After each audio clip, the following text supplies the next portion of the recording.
వాతపడి తేలిపోవటం అందరినీ ఆశ్చర్యానికి గురిచేశాయి.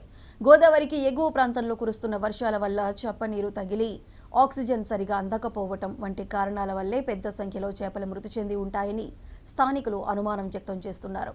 సమాచారాన్ని స్థానిక మత్స్యశాఖ అధికారులకు అందించారు.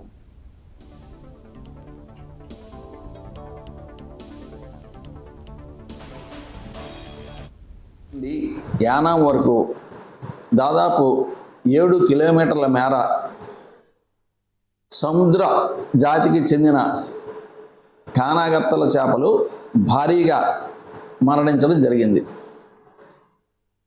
ఇందుకు సంబంధించి మా మత్స్యశాఖ సిబ్బంది 6వ తేదీన చనిపోయిన చేపలను గోదావరి నీటిని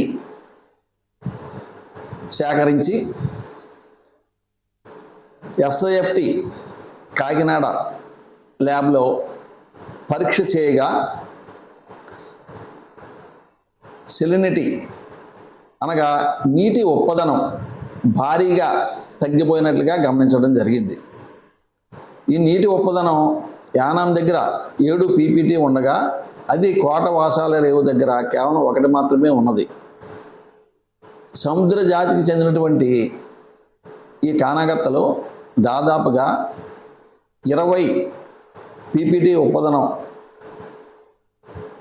ఉన్న నీటిలో నివసిస్తూ ఉంటాయి.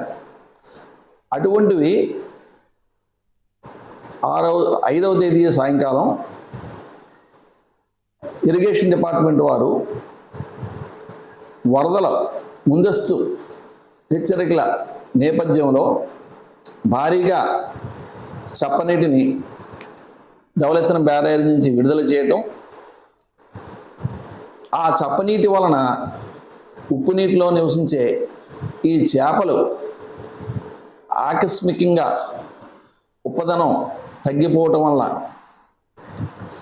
మంచినీరు వాటి దేహంలోకి ప్రవేశించి ఉబ్బిపోవడం వల్ల అస్వస్థతకు గురై చనిపోయినట్లుగా ప్రాథమికంగా భావిస్తున్నాం.